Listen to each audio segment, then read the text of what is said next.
They were losing their most valuable knowledge forever.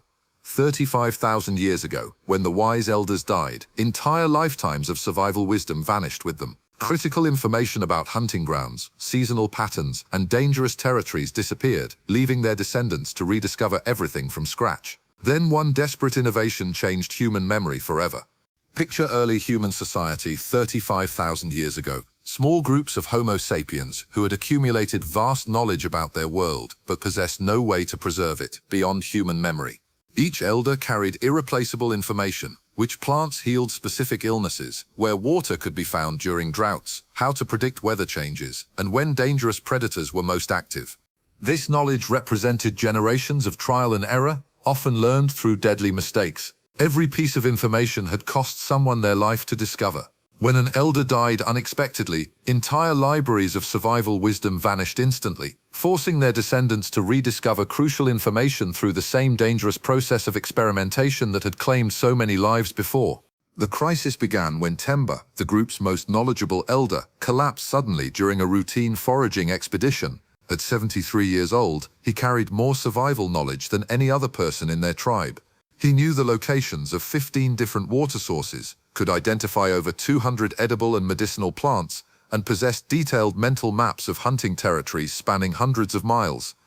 As Temba lay dying, the younger members of the group gathered desperately around him, trying to absorb as much knowledge as possible in his final hours. But there was simply too much information and too little time. He attempted to share the locations of hidden water caches, the timing of seasonal animal migrations, and warnings about dangerous terrain, but his weakening voice could convey only a fraction of what he knew.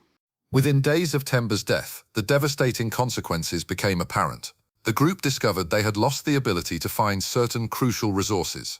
Temba had been the only one who knew where to locate a specific medicinal route that prevented a common but deadly infection.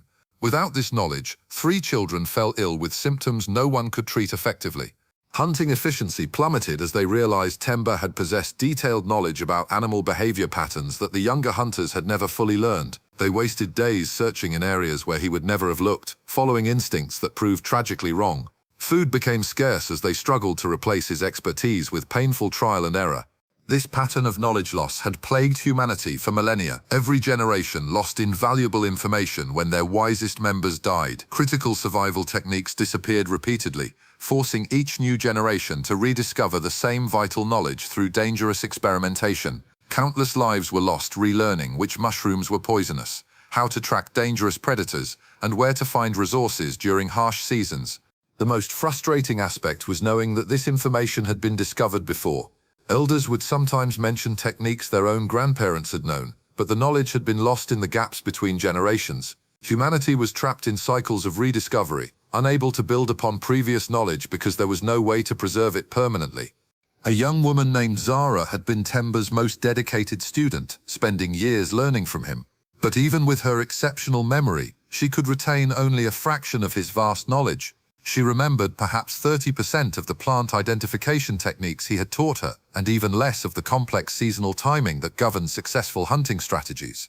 Zara spent sleepless nights trying to reconstruct Temba's teachings, but human memory proved frustratingly unreliable. Details that had seemed clear weeks earlier now felt uncertain.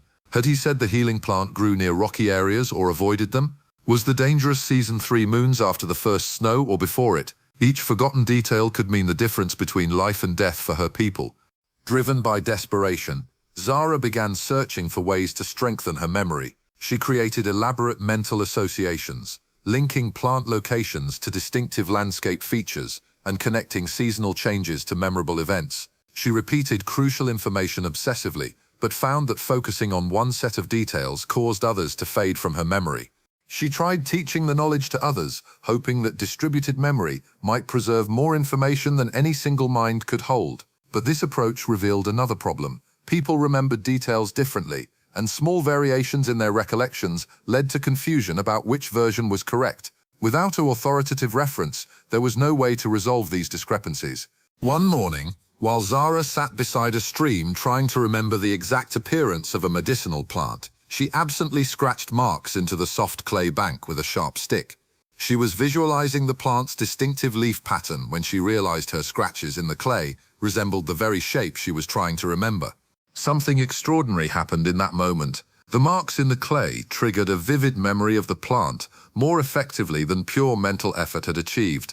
The visual pattern she had created seemed to unlock details that had been frustratingly out of reach. For the first time, she had created something outside her mind that could help her remember information. Staring at the scratches in the clay, Zara experienced a revolutionary realization. These simple marks could represent things beyond themselves. They could stand for the plant, for its location, for its uses. The scratches were not just random lines. They were a way of capturing information outside the limitations of human memory. This was knowledge that could survive beyond her own mind. She began experimenting immediately, creating different marks to represent different plants. A curved line for the round, healing leaves, jagged marks for the thorny stems, dots for the small berries. Each symbol triggered memory associations that helped her recall details with startling clarity. She had discovered a way to extend her memory beyond the confines of her brain. Over the following days, Zara developed her first systematic collection of symbols. She created marks to represent not just plants, but locations, seasons, and warnings. A wavy line meant water was nearby. 3 vertical lines indicated a place where dangerous predators had been seen. A circle with rays represented the hot season when certain foods became available. Each symbol was carefully designed to trigger memory associations. The water symbol mimicked the movement of flowing streams. The predator warning resembled claw marks. The seasonal indicator looked like the sun that dominated those times of year.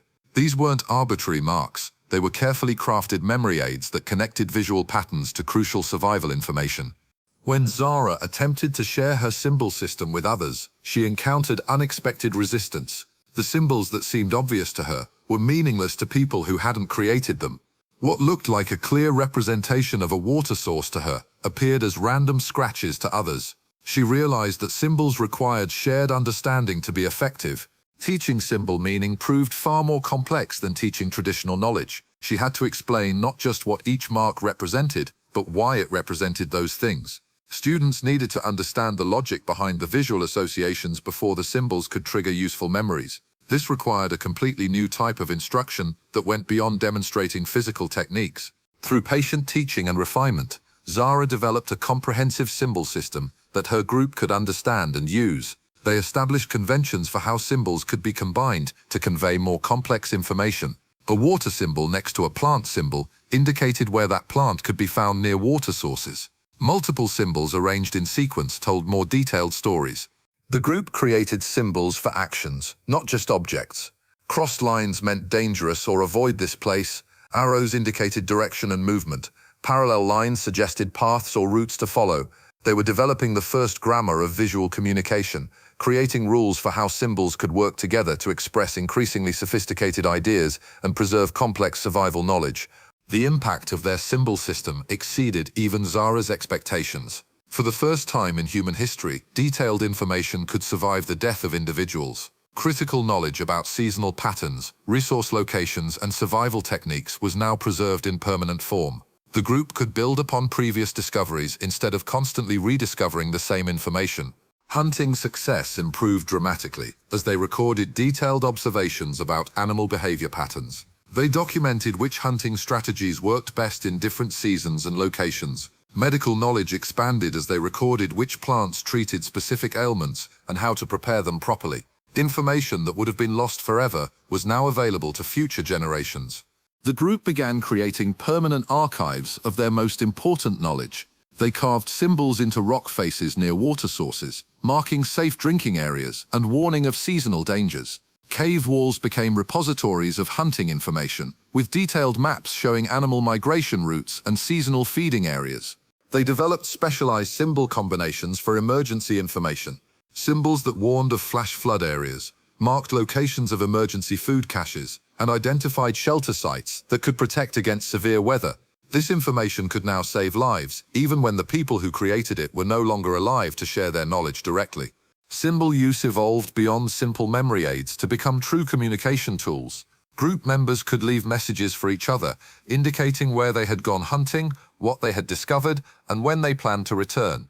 This revolutionized group coordination and safety, allowing people to share information across time and distance. The symbols enabled forms of planning that had never been possible before. They could record seasonal schedules, coordinate complex group activities, and maintain long-term strategies that extended beyond any individual's memory span. The group was becoming more intelligent collectively than any single member could be alone, because their symbol system allowed them to pool and preserve knowledge effectively.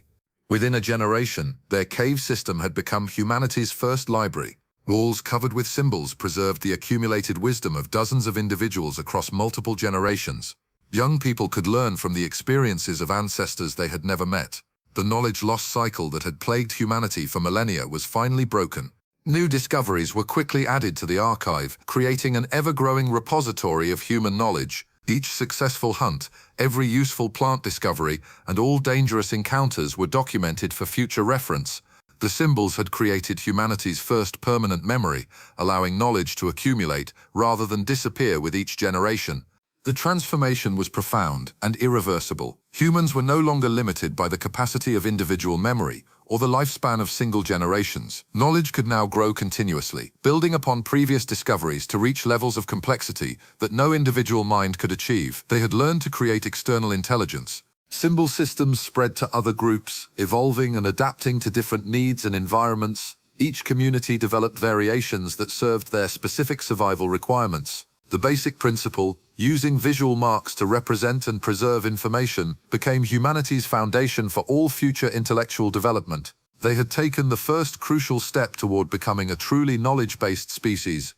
The first symbols scratched into clay, 35,000 years ago, represented humanity's greatest cognitive breakthrough, the ability to store information outside our biological memory. This innovation didn't just preserve knowledge, it allowed human intelligence to accumulate across generations, creating a collective mind more powerful than any individual could possess. Every piece of writing you encounter today, from text messages to scientific papers, traces its ancestry back to Zara's desperate attempt to preserve Temba's wisdom. When early humans learned to capture thoughts in symbols, they broke free from the limitations of biological memory and gained the power to build knowledge that could outlast any individual lifetime. The marks that began as simple memory aids evolved into humanity's greatest tool for conquering ignorance, preserving wisdom, and sharing the accumulated intelligence of our entire species across the barriers of time and death.